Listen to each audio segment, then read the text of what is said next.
Graça e paz, pessoal. Boa noite a todos vocês que estão assistindo, que têm acompanhado aqui o nosso podcast. Estamos aqui mais uma vez, é claro, né, Ali? Fala aí. É isso aí. Boa noite, Lana. Boa noite, pessoal. Muito bom estar aqui de volta com vocês. Para mais um papo aí de histórias, Conversas, testemunhos e tudo mais. E eu te dou a honra de apresentar o nosso convidado de hoje. Está aqui o nosso pastor, Manuel. Seja muito bem-vindo. É um prazer receber o senhor aqui. Né? Na verdade, que nem eu falei, né? A gente estava conversando anteriormente sobre... Eu já conhecia vocês, né? Eu conversei com sua esposa, na verdade. E eu falei assim, quando eu vi vocês, eu falei assim... Eu conheço. Mas e aquela vergonha de você falar assim, eu te conheci em algum lugar? E eu falo assim, não conheço. Não, doida. Mas conforme foi vendo, aí foi ativando a memória da Assembleia, né? No tempo da Assembleia. Pra quem não sabe, aqui nós somos antigos assembleianos. E engraçado que, tipo, a gente conversando ali antes de iniciar, tem muita coisa aqui em comum e umas histórias que se cruzam ali no meio do caminho. Verdade. Então, assim, conversando com o pastor Manuel e com a esposa dele ali, eu descobri também que eles frequentavam uma igreja próxima da que eu frequentava e tinha, querendo ou não, uma certa comunhão, sem dúvida. Sim. Não diretamente, né? Nós não nos conhecíamos diretamente, mas sempre frequentava ali os mesmos ambientes. Isso são as surpresas da vida. É verdade. Né? Então, assim, pastor, primeiramente, queremos agradecer ao senhor por ter aceito o nosso convite, tá? Fique à vontade, seja muito bem-vindo para compartilhar com a gente um pouco da história do senhor, algumas experiências, enfim, a gente vai conversando e vai dar tudo certo. Eu que agradeço, das paz pessoal, agradeço pelo acolhimento, pelo convite de vocês e estou aqui. Vocês disseram que vieram da Assembleia e eu sou completamente avesso. Eu era batista até os meus 15 anos e venho para a Assembleia e mergulho e sou acolhido, embebecido por esse universo assembleiano. E depois agora volto para casa de onde saí, né? Diz, né, o filho para casa torna. O filho para casa torna. É verdade. Então, o senhor, depois dos 16, o senhor foi para a Assembleia e ficou até recentemente na Assembleia. Assembleia de Deus, até recentemente, a Assembleia de Deus, quando eu vim, eu quebrei uns paradigmas. Foi assim... Primeiro estudar teologia naquela época, porque eu estou falando, com 19 anos eu era presbítero e dirigia a Assembleia de Deus paulistana ali atrás, ali próximo da igreja de Zinco, a Assembleia de Deus, ali na Itaberaba. Isso nós estamos falando de que ano mais ou menos, pastor? Eu estou falando aí de, acredito que uns 94 mais ou menos, eu acho que tem uns 30 anos já mais ou menos isso aí, né? Faz um tempinho. Tem história. Um tempo muito longo. Então conta pra gente, pastor, um pouco como foi a conversão do senhor. O senhor já nasceu no berço evangélico, o senhor se converteu no meio da caminhada, como é que foi isso? Não, a minha conversão é até bem emblemática, né? Eu sou baiano e morava lá no sul da Bahia, numa cidade extremamente...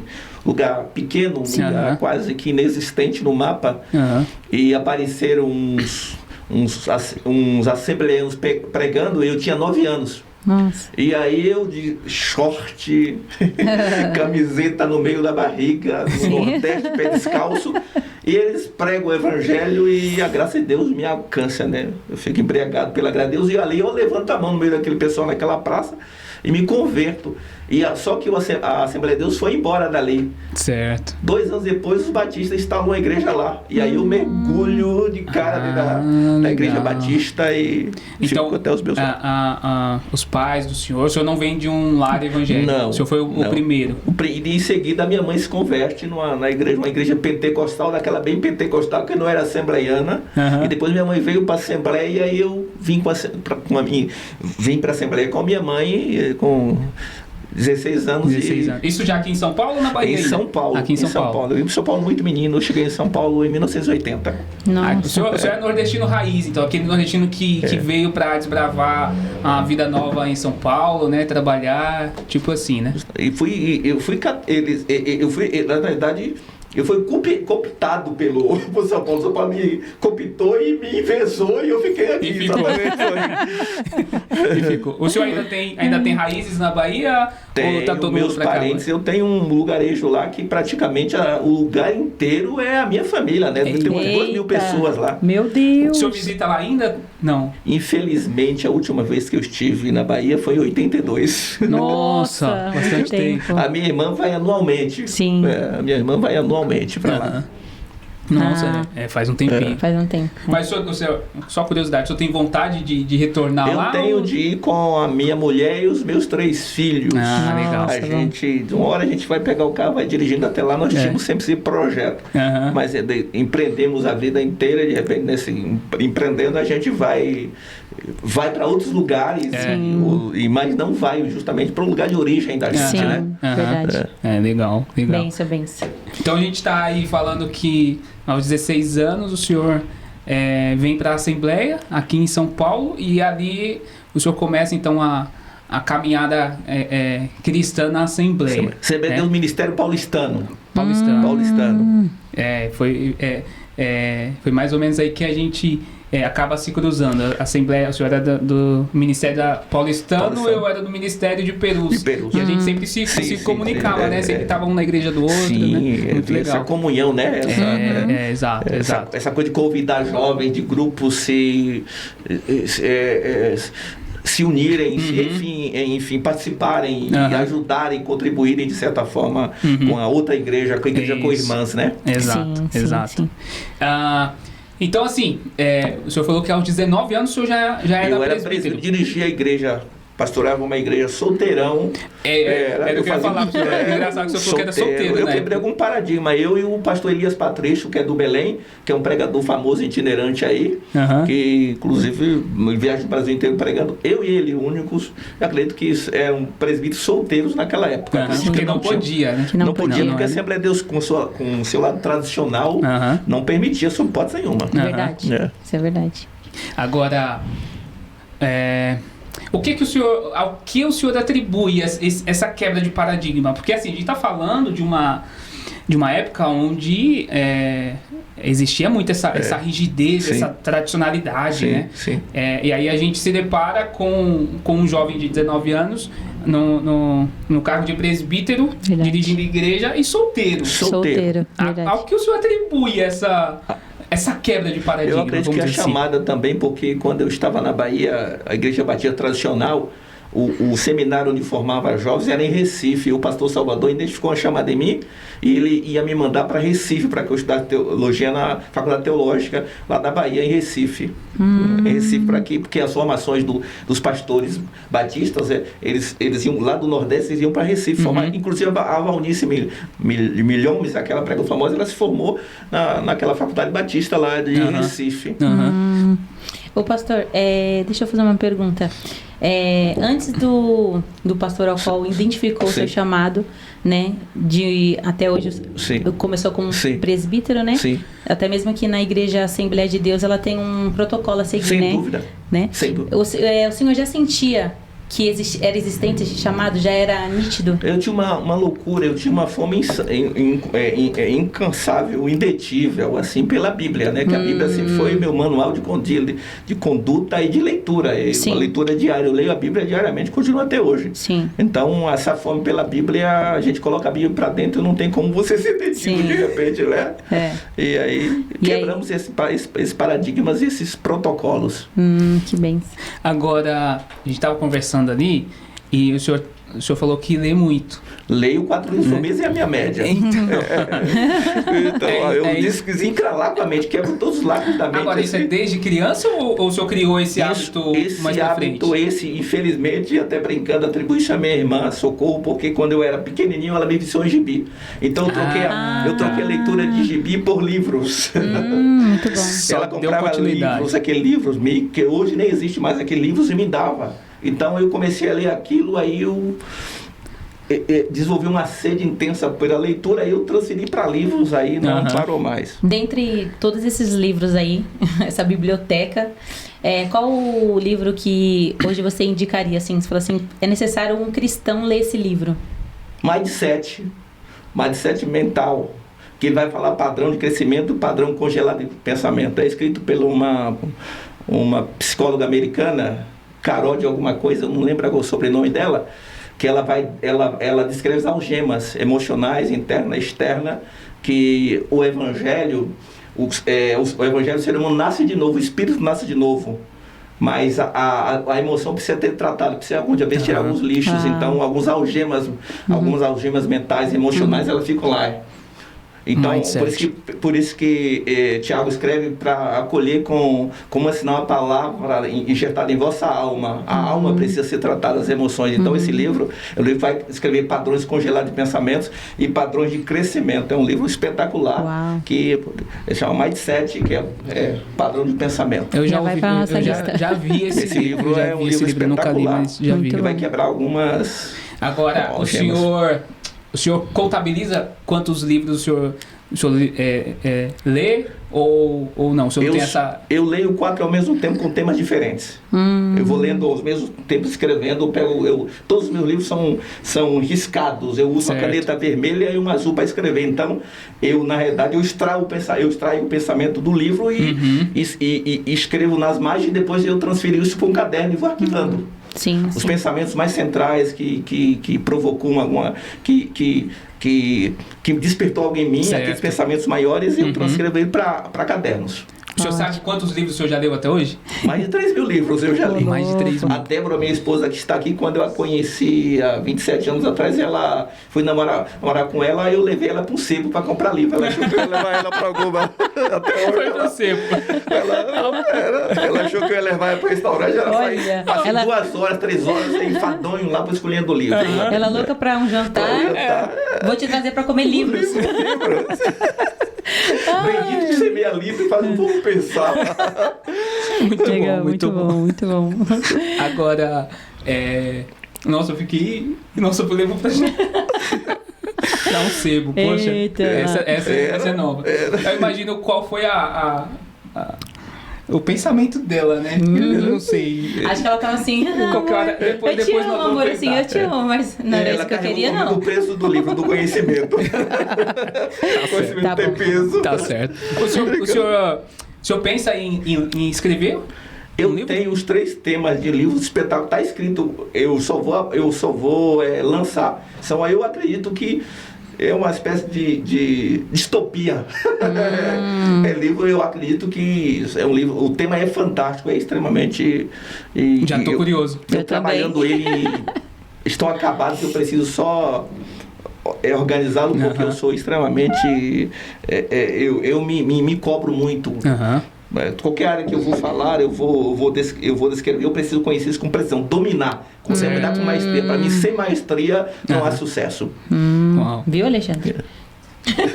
Já tô aprendendo muito aqui hoje. Você é louco, tô aprendendo muito. Porque assim, não sei se o senhor sabe, mas assim como o senhor, eu também empreendo. Já tem alguns bons anos. E assim, conversar com pessoas com mais experiência, né, com conhecimento é sensacional em qualquer momento, para qualquer área da vida, né? Sem dúvida. É extremamente importante. Chaves, né, na cabeça. Sem dúvida. Agora, vamos voltar um pouco, falar sobre a trajetória. Vamos. Mas faz parte da trajetória, meu. Sim. Abrimos um parênteses. Abrimos um parênteses. Na verdade, o nosso maior interesse, na verdade... eu acho que a história humana, quando Cristo entra, né, ela tem um grande diferencial, sem dúvida, né, sem dúvida, no mundo mesmo. Sem dúvida. Mas uma das coisas impactantes ao qual, na verdade, nos trouxe, né, ter o Senhor aqui juntamente com a gente, foi a questão da sua história de vida, a qual o Senhor está passando agora. Sim, sem dúvida. Né, da sua enfermidade, ao qual vou deixar para o Senhor falar. Mas assim, que quando eu fiquei sabendo, de verdade, eu fiquei assim, impactada. Impactada, porque às vezes a gente tá em um mundo tão num paralelo tão superficial, de algo tão simples que às vezes a gente acha tão estrondoso, né? E quando a gente vê uma pessoa com a garra, na verdade, com uma fé, que acho que isso é o que mais nos motiva, na verdade, ouvir a história, é a fé de permanecer de pé, né? A disponibilidade, assim, é grandiosa. Eu queria que você compartilhasse assim, com a gente sobre essa trajetória. Sim, sem dúvida. Há quase 3 anos eu comecei a sentir uma dor e comecei a investigar, e de repente o médico depois de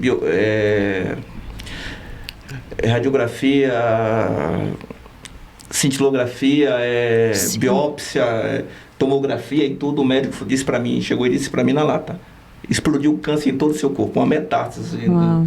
E só que eu não me assustei, porque eu sempre tive a Bíblia como meu fundamento. Eu sempre acreditei, como diz o Salmo 139, que Deus conhece o final antes do início, porque ele diz assim: tu me sondas, tu me conheces, antes que a palavra me chegue à boca, tu já conheces. Quer dizer, Deus conhece o final desde o início. Esse Salmo diz, Deus já sabia que eu ia passar por isso, e Deus sabia que eu tinha envergadura bíblica para não me acovardar e não me amedrontar, e não deixar que esse fantasma que apavora, que amedronta e que faz as pessoas se prostrarem covardemente algumas vezes. Eu tinha, como eu tenho a Bíblia, a Bíblia é meu fundamento. Eu sempre, quando eu oro, inclusive eu cito Romanos 8:11, que diz: o Espírito de vida Jesus, os mortos habitam em vós e ficaram a vosso corpo mortal. Todo dia eu digo: o mesmo Espírito, o Criador dos céus e da terra, aquele que contém a vida em si mesmo, habita em mim. Eu sou o templo, sou o santuário dele. Então ele vivificará e tornar meu corpo cheio de vida. Então faz quase 3 anos eu não deixei de trabalhar. Eu até fazia caminhada, corria e tudo mais, e desafiei absolutamente tudo. Não fiquei anêmico, não fiquei fraco, não fiquei assim, à beira da morte e tal. Porque o meu fundamento, minha base de fé, como eu disse, foi sempre a Bíblia. Colossenses 1, verso 3 diz: Cristo em vós, esperança da glória. Ele disse: se Cristo está na gente, se Cristo está em mim. Se Isaías 53:4 diz que ele verdadeiramente tomou e levou sobre si as dores e as enfermidades, e Cristo está em mim, esperança da glória. Se Cristo habita em mim, mora em mim, através do Espírito Santo, então esse Cristo que é vivo para sempre, ele modifica, ele poderá e tem poder de modificar e transformar. Sim. Ele tem poder de transformar o incrível em incrível, ele tem poder de transformar o improvável, o inédito, ele faz o inédito, faz o incomum, faz o improvável, ele torna o irreal real, né? Ele torna impossível possível. Então, baseado e fundamentado nessas verdades bíblicas, eu não me acovardei e continuo fazendo combate. Eu tomo uma infusão para os ossos, e quimioterapia daquela negra mesmo, forte. A Débora, minha mulher, está aqui, ela foi comigo, ela vai comigo, e ela, esses dias, ela se surpreendeu, inclusive porque a senhora chegou para ela, ia fazer uma quimioterapia, a senhora estava em pânico na área lá, e aí procurar a psicóloga do hospital, não tinha. E aí eu cheguei e disse para aquela senhora, comecei a contar, e ligeiro esperando aquela mulher, fui feliz. E aí eles gravaram o meu nome. Então quando eu chego, aí a semana passada, dia 22, quando eu estava fazendo a quimioterapia lá, e aí ela disse assim, chegou para Débora e contou para todo mundo que estava lá. Até fui descobrir também que tinha um pastor da Assembleia de Deus do Belém lá, que eu nem sabia que ele era pastor. Depois disso ele se identificou. Depois que eu comecei a semear a fé naquele ambiente, ele se identificou, e ela disse assim: esse homem foi um anjo, não foi a Débora que está ali, ele foi um anjo, esse homem foi o psicólogo da minha irmã. Ela é católica, não sei se é carismática ou não, mas a senhora é muita fé. Disse: Deus manda o anjo falar com a minha irmã. Ela disse isso, foi, Débora está aqui, disse, para que acalmasse ela. E eu fui citando, falando de esperança, de esperança escrito das realidades modificadoras de Deus. E ela, essa senhora, quando ela volta agora, ela está indo para sessões, é a terceira dela, ela está com fé. Eu vou até o mês de junho fazendo quimioterapia. E ela já está otimista. Um outro senhor também dizendo: estou com medo. Eu disse: não tenha medo. Então eu vi, quando eu fazia radioterapia em Guarulhos, que eu fiz 38 sessões de radioterapia antes de fazer quimioterapia. Certo. Então tinha um pessoal que já vinha me abraçar, disse assim: vou abraçar esse cara para receber ele, ficar positivo com esse cara aqui, porque não era o crente. Porque eu semeava essa esperança, essas verdades bíblicas, porque assim, desculpa. Não, imagina. Nossa, eu tô aqui ouvindo e pensando assim, porque o senhor tá aí há 3 anos, né? O senhor tá fazendo tratamento há 3 anos? 3 anos. Há 3 anos fazendo tratamento. Quando eu descobri, comecei primeiro a injeção, já 18 meses, 24 meses já. E daí, porque foi um processo até eu começar, eu fui para a radioterapia. Radioterapia. Da radioterapia eu fui para a quimioterapia, que é a economia a chamada preta. Aquela, que é a mais... Químio que é mais forte do que a mais rádio, forte. né? Tem a vermelha, tem a branca e tem a preta. Eu faço a preta. Aquela que até minhas unhas, inclusive, estão ficando pretas, que são os efeitos. Além disso, eu tomo uma infusão também que eles manipulam para os ossos, porque foi uma metástase nos ossos. Mas eu até digo para Débora, desse câncer, ele não me bata, porque as verdades bíblicas, eu rejeitei verdades minhas, eu disse a minha fé, a minha esperança, a minha confiança em Deus, porque o que sempre foi a minha visão, eu sempre fui um cara que professou fé, verdade, crença em Deus. Eu sempre creio que um quadro pode estar pintado assim diante de você, desenhado, rabiscado, impossível. Eu sempre acreditei que Deus tem capacidade de modificar e transformar absolutamente tudo com o seu poder. E por isso que eu encarei e tenho encarado de peito aberto e confiança nas verdades de Deus. Uau. Agora, falando um pouco sobre esse momento, né, que como o senhor mesmo falou, o médico jogou na lata. Ele diz assim, porque eles fazem assim. O tumor é agressivo, uma metástase espalhou câncer no teu corpo inteiro, foi a expressão que ele usou para mim. E de fato foi em muitos lugares, 12 lugares na cabeça, vários lugares, colunas, aqui, foi uma loucura. Assim, a cintilografia, aquela que você entra, que te escaneia da cabeça, mostrou, era um quadro pintado, desenhado, e aquilo eu olhei no... Fui comer pão de queijo e tudo mais, sem tomar café. Agora, eu queria que o senhor falasse um pouco como foi essa notícia para a família do senhor. Eu ia fazer essa mesma pergunta. Porque assim, uma coisa é o senhor, né? Com a confiança que o senhor tem demonstrado por todo esse tempo, né?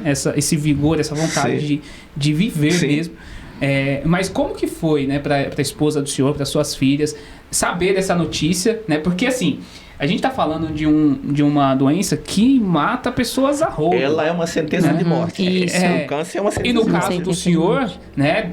Uma metástase ainda mais. Exatamente. O pessoal ao lado falava... Ele falou, qual o câncer que te atingiu? Aí ele falava metástase. Pelo amor de Deus. A senhora falou, não me conta não. Vejo uma senhora assim, com essa expressão disse isso para mim. Então... como é que foi para a família do senhor, para suas filhas, receber essa notícia? Para todos, eu acredito que é uma sentença de morte, porque eu tenho até um amigo, um sargento da Polícia Militar, que ele foi tirar a última foto comigo. Porque as pessoas, a sentença é de morte, as pessoas dizem que a gente vai morrer, e é óbvio que é. Todos nós iremos, né? Que todos com aquilo que esse câncer de fato iria me matar. Acho que a única que não acreditava na contramão que não iria morrer seria eu, porque a minha fé centralizada, porque a Bíblia diz que a tua fé. Então você olha para o autor e consumador da fé, a fé ela emana e promana de Cristo e ela finaliza em Cristo, não tem como. É porque assim, eu falo isso, viu, pastor, com propriedade, porque assim, a minha mãe, ela teve câncer. Deus quis recolhê-la, né, depois de um ano que ela descobriu. Então, foi muito rápido. Foi muito rápido. Ela fez pouquíssimo tempo de tratamento. Então, assim, eu falo com muita propriedade quando eu digo que para a pessoa desestabiliza a família inteira. Exatamente, porque assim, uma coisa é eu ter fé, eu acreditar que Deus vai curar e tal. Só que essa fé é minha. A pessoa que está passando por aquilo é que realmente tem que... A sua. Né? A sua. Eu ensino isso. É a sua que vai fazer a diferença. Eu digo isso, né? Eu disse, a fé de um bispo, por mais ungido que ele seja, a fé de um pastor, por mais ungido que ele seja, ele não conseguirá me salvar quando a sentença é uma assim. Ela vai depender exclusivamente da minha. Nossa. Só da minha. A questão de ver ou sobreviver vai ser minha. Porque a Bíblia vai descrevendo a individualidade da fé. Ela vai dizendo pessoas que, com a sua fé, lá em Hebreus capítulo 11, verso 34, depois 35, diz que mulheres, pela fé, disseram nada de velório, nada de enterro, diz pela fé, mulheres tiveram seus filhos de volta. Aquele texto é o texto da fé, é o texto do desafio, gente que fechou leões, gente que parou forças impetuosas e tal, que mulheres, lá o verso 35 diz que mulheres pela fé pegaram seus filhos dos mortos. Quer dizer, não é de velório, não é de enterro, porque usaram a fé. Então a fé tem que ser em Cristo. A gente pode contar, eu posso contar com a oração do meu pastor, do meu amigo, do meu colega, mas para a fé, aquela fé que vai desafiar, vai jogar o gigante, vai desabar o gigante, vai prostrar o gigante, vai fazer ele cair assim, implorando. É a fé individual, não tem como, né? E a fé... E a gente perdão. Não, pode falar. E a gente conta com a fé dos amigos, dos parentes, enfim, mas a gente sabe que a dimensão a notícia, essa notícia de um câncer, ela leva todo mundo a automaticamente já descrever uma cortejo fúnebre, na verdade. E a fé se torna uma ação, né? Exatamente. Porque você tem que decidir. Decidir, exatamente. É decisão. E uma decisão que não é fácil, na verdade. Desafiadora, porque você tem que negar as emoções. Não. Você tem que sufocar, suprimir, dominar, subjugar as emoções. Se você não suprime, não domina ela, não subjuga ela, você desaba. Forte.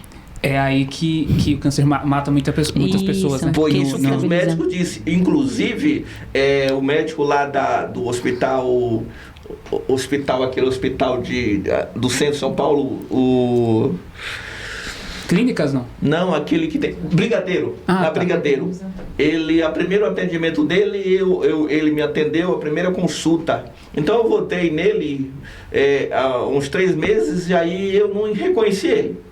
Aí ele disse assim pra mim, assim: ô Manuel, me recebeu tudo bem, você continua bem, né, Manuel? Ele disse: Manuel, eu vou falar uma coisa pra você. Eu cheguei em casa e falei com minha mulher. Ele disse assim: eu atendo 39 pacientes por dia. Mas você me surpreendeu quando eu disse a notícia para você. Ele falou: você demonstrou uma confiança, uma certeza tão grande, e você começou a falar de princípio, de crescimento, essa coisa toda, que eu fiquei tocado. Ele disse para mim, e eu falei para minha mulher. Ele disse. E eu não lembrava mais dele, porque já tem 2 anos e pouco, porque eu vou nele de 6 meses lá, mas cada vez é um diferente. Ele tinha me atendido 2ª vez. E ele foi que te deu a notícia? Ele foi o segundo. Ele foi o segundo médico. Sim. Porque ele descreveu com maior precisão, porque eu comecei a investigar particularmente. Todas as minhas consultas, tudo foi particular. Depois, aí eu fui pro SUS. Entendi. E aí ele pegou e descreveu com precisão. Ele disse: eu não te disse isso? Eu disse: ele disse que era um câncer, um tumor agressivo. Aí ele chegou e disse: rapaz, isso aqui é mais do que isso e tal. Mas aí a minha demonstração de crença, de fé, E tu és a prova viva. E eu continuo com energia, trabalhando, dirigindo. A minha mulher dirige e eu dirijo também. Hoje eu fui vamos dizer assim, longe. Teve alguma mudança assim, na rotina do senhor? Só proteção. Somente isso? Proteção, né? Só proteção, porque eu não mudei a rotina, não.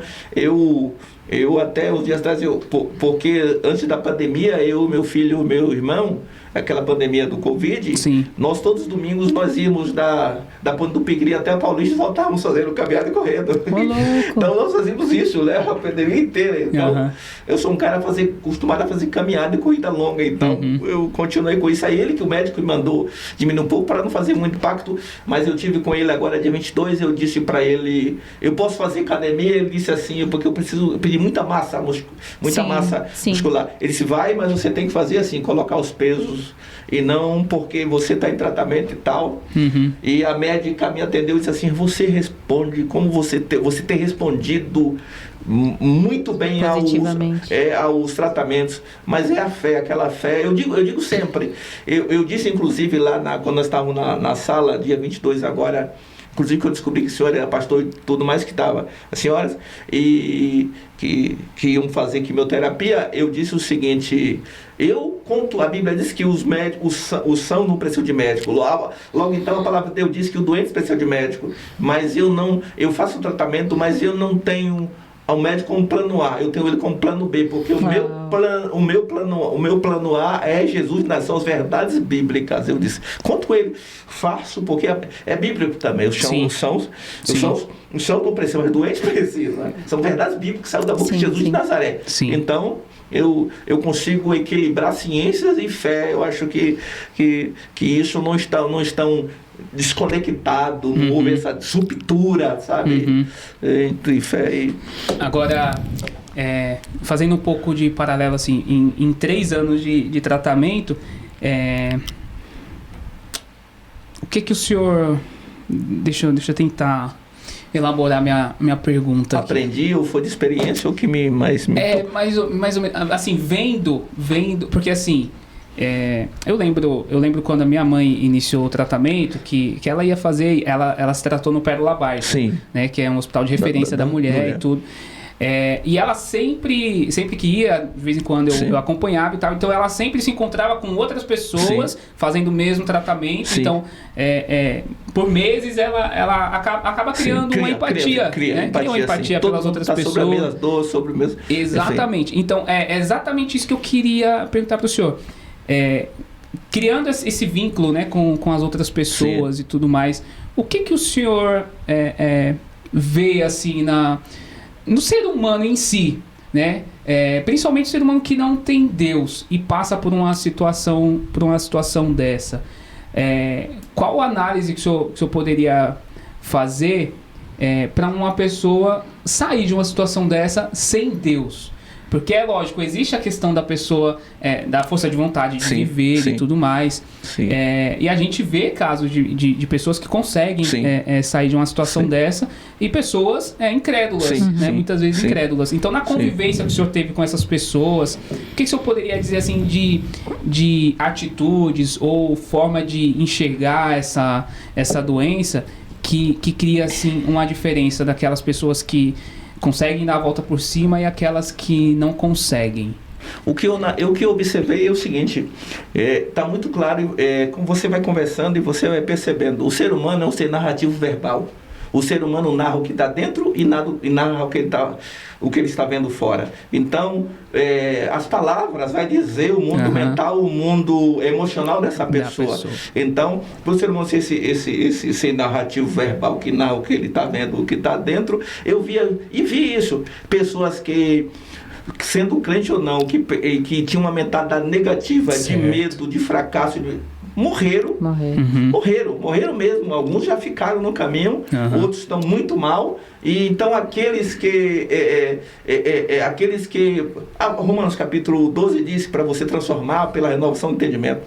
Então é preciso construir uma mentalidade de crença positiva, mesmo não sendo cristão. É preciso construir uma mentalidade de vitória no meio do caos. É necessário enxergar, mesmo não sendo cristão, enxergar a vitória e se ver como vencedor e não ter absolutamente medo, porque a minha boca vai entregar o meu coração. Isso que diz a ciência, a psicologia diz isso, eu não sou psicólogo, mas eu li muitos, ou seja, minha boca vai entregar meu coração. Eu sempre ensino isso lá em casa. Eu consigo ler e você me lê aqui, nós lemos um outro só pelo que sai da boca, a gente vai entregar o coração.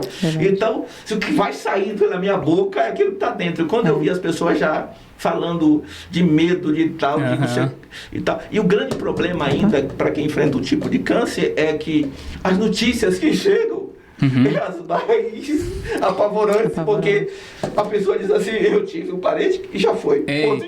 Verdade. Meu Deus. Meu amigo acabou de ir, fulano acabou de ir. Aí eu até brinquei com a Débora e disse, pode ir 1000. Mas eu vou ficar de pé. Pode ir 10.000, mas eu vou ficar de pé. Amém. 1000 caramba lá. Construir essa mentalidade, essa narrativa interna, eu eternalizei, eu rostifiquei, eu tatuei a minha alma com a fé bíblica e desenvolvi anticorpos contra a descrença. Muito bom. Eu fiz isso. E a Bíblia fala que a boca só fala do que o coração está cheio. E isso é bíblico, por isso que a ciência bíblica, Jesus disse isso, e a a ciência diz que o ser humano é um ser narrativo verbal. Jesus já dizia antes da ciência. Antes da ciência, é verdade. Então, o que está dentro, você narra o que está dentro e você narra o que está fora. Existem até verdades bíblicas lá, quando foram olhar a terra, Josué e Caleb viram a vitória, o resto só viu o fracasso, narraram isso. Então o ser humano narrativo, ele narra o que estava dentro dos caras, os caras narraram, saiu pela boca. Saiu pela boca. Então são verdades até bíblicas. Então, assim, se a Bíblia, você analisa e diz, espera aí, assim está dizendo essa Bíblia, ela dizia, Salmo 24 diz que o Senhor construiu, o Senhor edificou a terra sobre as águas. E aí a ciência diz que embaixo da costa terrestre é só água. Isaías 40 diz que o Senhor está sentado sobre o globo. Antes Galileu dizia que a terra é redonda, diz que o Senhor está sentado sobre o globo da terra. Então a Bíblia antecede a ciência, são verdade. Por isso que eu me firmo nela e vou para o combate em fé, porque a Bíblia me traz essas verdades e essas crenças para que eu avance em fé. Glória a Deus. E na verdade isso vivifica nós, né? A senhora falou a verdade. Vivifica muito, porque quando a gente consegue visualizar os outros, quando a gente consegue ver, porque assim, de verdade, quando a gente não tem o contato, ou quando a gente tem contato de pessoas que se desesperaram, né, em meio ao câncer, porque não é uma notícia normal, não é uma notícia que ninguém quer receber. Exatamente. Né? Então é algo assustador.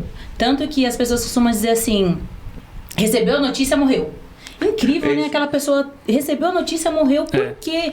Né? E a sua presença aqui, a sua história, nos faz entender e vivificar a nossa fé, que é possível.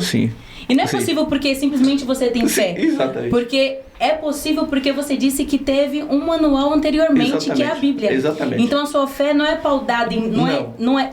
Tem um espaldo eu tenho uma raiz, é a Bíblia. Eu tenho o topo da pirâmide, o topo de toda a minha pirâmide está lá a Bíblia. E a Bíblia é a palavra de Deus. O manual. Muito bom esse momento que a gente teve aqui com... Você não vai olhar com essa cara não, Alexandre, porque quando a conversa tá tão boa, mas a gente tem um tempo. Eu tô calado. Muito boa, assim, a nossa conversa aqui.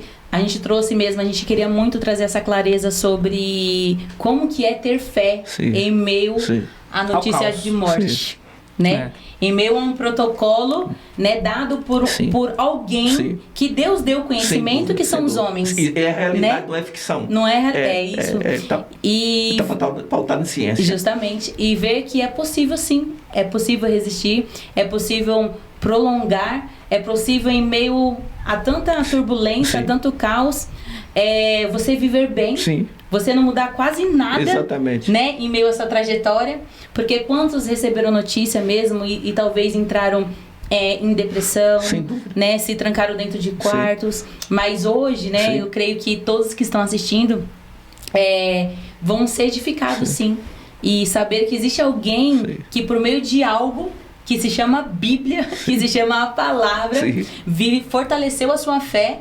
decidiu enfrentar um diagnóstico de morte. Então, assim, muito forte mesmo. Eu creio que todos nós que estamos aqui nesse estúdio aqui, fomos impactados com a sua história. Eu já fui anteriormente de saber, né, na verdade, quando eu soube, que eu falei, uau, não acredito. E eu acho muito lindo quando existem pessoas que mostram o que Deus pode fazer. Eu acho maravilhoso, eu acho magnífico. E a gente, infelizmente, vai ter que encerrar, né, Ali? Antes de encerrar, só uma última pergunta. Olha ele. Porque assim, o senhor falou que o seu tratamento é até julho, né? Até o mês de maio. Maio. Agora, esse final do tratamento, ele significa a cura, pastor? Não, o câncer para a medicina, ele não tem cura. O médico mesmo disse para mim, o câncer não tem cura. As pessoas tomam remédios e vão batendo e vão investigando e vão fazendo os exames para ver exatamente. Mas para a medicina não existe cura. Então a cura real se dá quando tudo desaparece. E eu creio nessas verdades bíblicas significa o Salmo 12, acho que é o Salmo 2, diz assim, quando os fundamentos, porque fundamentos são estruturas que seguram o alicerce, se transtornam, o que pode fazer o justo. Sabe quando a vida é tomada pelo tsunami ou quando a vida parece um labirintite, que tudo roda? Ele quer dizer isso, o que fará o justo? Aí ele diz, Deus está no céu. Aleluia. Deus tem um controle de absolutamente tudo, é isso que eu digo. Os fundamentos podem embriagar-se, ficar como éprio. Eu digo, não, Deus continua sendo Deus e é só assim. Pastor, eu vou fazer uma pergunta aqui. E assim, rapidinho. Eu vou fazer uma pergunta aqui, talvez o senhor não... Pode ser que o senhor não tenha essa resposta e tudo bem, mas... Por que... eu não sei se eu posso dizer dessa forma. O que quiser, Não sei, às vezes eu posso estar sendo um pouco indelicado, mas por que o senhor está passando por isso? Uau. Agora o senhor falou algo, assim, o senhor quer concluir mais? Não, sem fazer. O senhor quer concluir mais? Que aí a gente vai trabalhar isso. Não, é exatamente isso. Sim. É exatamente Olha, isso. Eu disse pro médico, dia 22, a Débora entrou comigo na consulta, e eu disse para o doutor, eu disse isso agora que eu vou dizer, exatamente aqui, eu disse, doutor, a vida não conspirou contra mim, ela conspira contra todos. Eu disse, eu não assimilei a ideia de comiseração, de vítima, ou a vida conspirou só contra mim. Eu disse, a vida conspira contra todos. O que acontece, o justo, o escritor de Eclesiastes descreve, acontece ao ímpio. Na realidade, o ser humano vive sobre o mundo caído, e as doenças podem afetar o cristão do mais consagrado, do mais santificado, aquele que tem uma aurélia sobre a cabeça, e você vê o sinal da santidade. Até a pessoa, o cara mais desgraçado mais que ele pode escrever e tal. Enquanto nós, na realidade, estando aqui na terra, nós estamos sujeitos a isso. Agora, uma grande verdade diz Romanos 8,37, que somos mais do que vencedores. Eu digo lá em casa que existe 3 medalhas, né, nas Olimpíadas. Existe a medalha de ouro, prata e bronze. Mas quando ele diz mais do que vencedor, ele constrói uma 4ª plataforma. Ele cria uma medalha para você, mais do que você é super vencedor. Então eu digo, no meio do caos, sendo cristão ou não cristão, atinge a gente, porque atinge a todos. Estar nesse mundo é enfrentar desafio. Agora eu digo uma coisa, é necessário jogar a palavra de Deus para dentro, para que quando eles vierem, você possa dizer, possamos dizer, venha do jeito que você vier, eu sou mais do que vencedor. Eu tenho alicerce, tenho base, e para não me amedrontar. E outra coisa, eu disse, eu não atribuí a Deus as minhas dores. Eu disse, Deus, por que isso? Senhor, por que a minha? Eu disse, não. Senhor, o que acontece com as pessoas, acontece com gente boa, acontece com a criança, acontece com... Agora, ele veio a mim, mas eu tenho ferramentas, eu tenho fundamentos bíblicos, eu conheço a Bíblia e posso desafiar e peitar isso e ser vencedor nesse caos. Sensacional. Agora, para fechar de vez, eu nunca fiz isso aqui, é a primeira vez. Sim. Pastor, sim, a gente tá gravando esse podcast aqui, hoje é dia... Que dia? 8. Hoje é dia 8 de março, nós estamos em 2024. Sim. A internet, ela tem o poder de deixar esse podcast gravado por gerações. Sim. Né? Gerações e gerações. Sim. Eu queria que o senhor deixasse uma mensagem... Sim. Para todo mundo que vai assistir esse podcast, seja amanhã que ele vai sair esse episódio, seja daqui um ano, daqui 10 anos, daqui uma eternidade, 30, 50 anos. Sim. Uma mensagem que o senhor deixaria para quem vai ver esse podcast? Eu vou citar um texto aqui, Lamentações 3, 22-3, ele disse assim: nisso eu me recordarei pois eu tenho esperança. A misericórdia do Senhor é a causa, é o que impede, é o que permeia, é o que nos cerca, nos protege. A misericórdia do Senhor é a causa de nós não sermos consumidos. Eu digo para as pessoas, no meio do caos, no meio da adversidade, lembre-se, você não caiu nisso porque Deus é um juiz cruel e miserável. Você caiu nisso porque a circunstância vai te desafiar, mas sabe de uma coisa? Que a misericórdia do Senhor é a causa de você não ser consumido. Olhe para a misericórdia de Deus no meio do caos, no meio da desesperança, no meio quando a vida se tornar completamente significante. Olhe para a misericórdia do Senhor. Deus é um Deus de misericórdia. Amém. Uau. Amém. Pode encerrar agora. Amém. Ai, Deus. Como é bom ouvir falar da palavra de Amém. Deus. Como é bom Amém. ouvir falar de Deus, Amém. meu. Amém. Eu saio daqui edificada, de verdade. Eu saio daqui abastecida Amém. Amém. da presença de Amém. Deus, de verdade. Eu sou chorona. Amém. Você. Eu tô vendo aí, viu? Amém.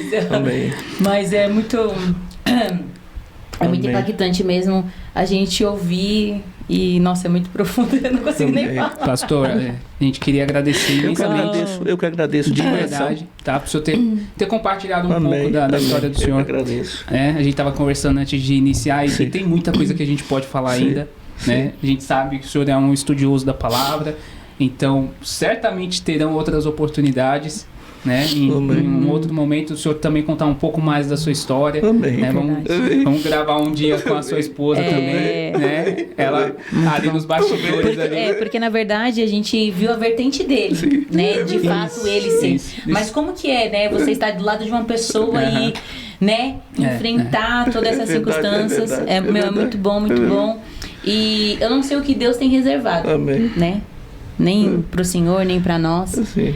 Mas nós falaremos disso há um tempo depois. Amém. muito tempo. Amém. Nós falaremos Eu disso. creio. Falaremos. Certamente Eu Falaremos. esse podcast vai edificar a vida de muitas Amém. Muito bom, pessoas. Amém. muito Né? bom, muito bom, Amém. muito bom. Amém. E estaremos aqui de Amém. novo falando. Amém. Eu Glória a agradeço. Deus. Amém.